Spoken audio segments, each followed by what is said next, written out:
What makes a great villain? A great villain is the one who is obviously smart, dangerous, with really complex motivations. So if we take someone like Red Skull from Captain America, he's just a shallow cardboard cutout with a simple quest to rule the world.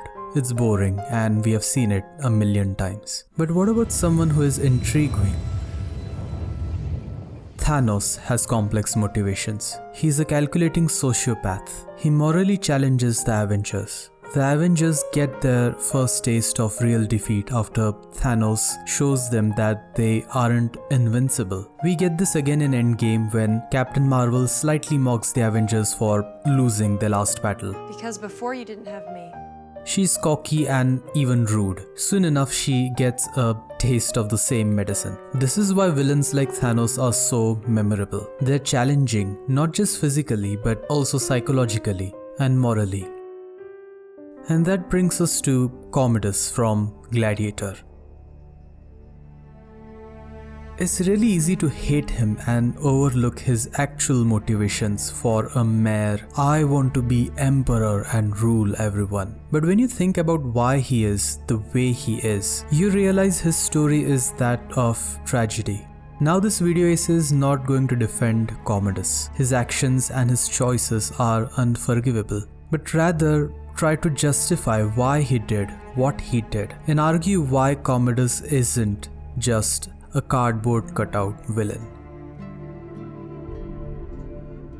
Our introduction to Commodus is highly underwhelming. We get the impression of a small child in an adult's body. Do you think he's really dying? He bores his sister with constant questions. You wouldn't have summoned them. Peace, Commodus.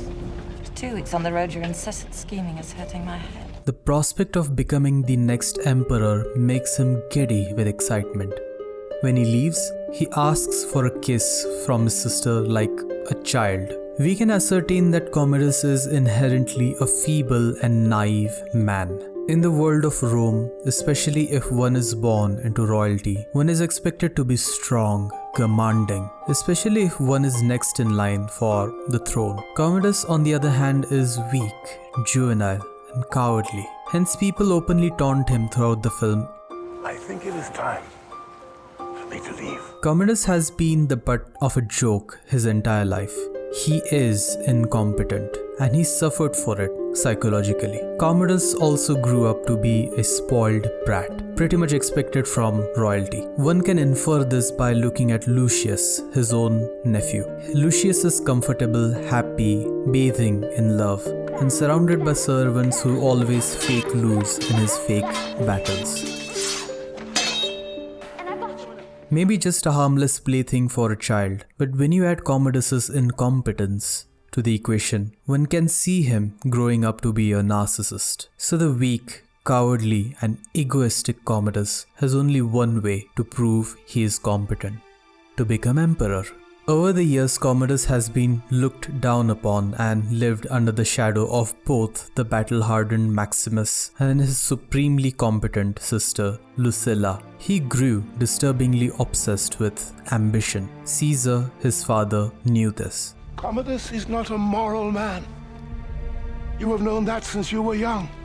Commodus cannot rule. And at the same time, Caesar had a dream of making Rome a republic again. Commodus obviously hated this, as it shattered his chances of proving himself. That is why Commodus wants to rule, not because he's hungry for power, but because he wants a chance to prove he's worthy like everyone. This complexity majorly derives from his relationship with his father. While the world looked down on him, he sought refuge in his own family. His sister, though far exceeding his abilities, completely supported his claim to the throne, but his father had other plans. Caesar knew Commodus is incapable of ruling. At the same time, his enormously capable daughter was a woman that tragically didn't make her a candidate for emperor. If only you had been born a man.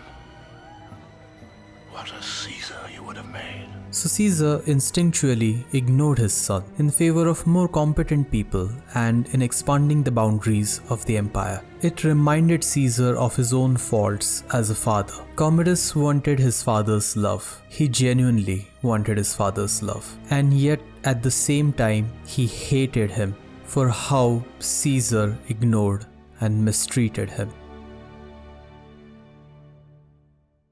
So Commodus, just in the first half hour of the film, has shown extremely disturbing tendencies. He is ambitious, cruel, weak, coward, incompetent, and insecure. But he does have one great quality. It's cleverer than I thought. In the beginning of the film, Commodus knows that once he becomes emperor one way or the other, he'll need Maximus's allegiance as he commands a huge army of loyal soldiers. He directly confronts Maximus and tells him to quickly choose a side. Commodus or the senators. Back in Rome, Commodus is aware of all the politics of the Senate. He grew up there, very closely to the people he works with, so he knows whom he can trust and whom he cannot for his schemes. On one occasion, he lets it slip that Rome's grain reserves are being used for the games. When I went to the Senate today, I purposefully told them about using the grain reserves to pay for the games. And did you note what happened? Nothing. Exactly. Nothing. And that gave Commodus a new insight into how the problem with the Senate might be much more greater than he initially thought. Commodus's greatest move, however, was planning the games. He wanted people preoccupied and ignorant of the real problems in Rome. I think he knows what Rome is. Rome is the mob. You conjure magic for them and they'll be distracted. We take away their freedom and still they'll roar. The beating heart of Rome is not the marble of the Senate, it's the sand of the Colosseum. You bring them death, and they will love him for it. By this grand display of games, keep the masses away from the real deal. Keep them divided and occupied in trivial things, while Commodus becomes free to follow his own ambition. Although Commodus used all this in a negative way, he was at least aware of the strengths and dangers in unity. Now, is Commodus smarter than Maximus, and does he challenge Maximus's beliefs? Maximus may be a brilliant tactician and commander, but he's too transparent. When Commodus asks for his loyalty, Maximus could have just taken his hand and betrayed Commodus with his massive army to take control back. But Maximus is too direct. It's easy to see through him and toy with him. This is what gets his family murdered, and he himself gets thrown into a harsh alien world. That is, until fate brings both of them together again. Commodus could have killed Maximus instantly, but he is smart enough to know that he might lose the trust of the people. After Maximus returned, Commodus felt like he just can never escape his own past. Not only did the man whom his own father loved the most came back, but also that same man is spoiling all his opportunities. And now they love Maximus for his mercy. So I can't just kill him, or it makes me even more unmerciful. The people grew bolder. The Senate grew bolder. Even Lucilla began to see a way out of her prison of fear. Maximus's growing popularity diminished Commodus's. Commodus was back to square one.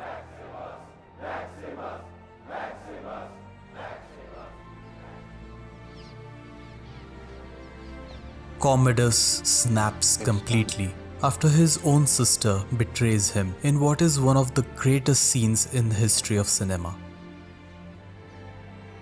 He has bags under his eyes. He's tired of the lies, the humiliation, tired of being alone once again. Am I not merciful? Commodus is losing his control, and in his twisted mind, there remains only one way to seize it back. You would fight me? Fight his worst enemy, the man whom he thinks took everything away from him, and show the entire blood-loving Rome that their king is the most supreme. For Commodus, this madness was the last nail in his coffin.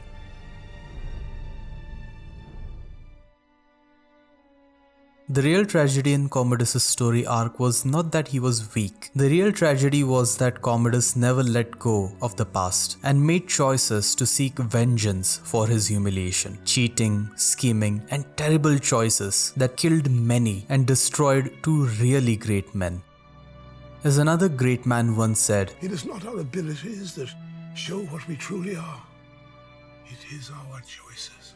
maybe Commodus wasn't able, but he could have proven his worth by supporting Maximus, accepting his father's wishes, and establishing Rome as a republic. But alas, not every human being processes their experiences the same way. When he could have made Rome a better place with his position and power, he instead chose a knife to his throat.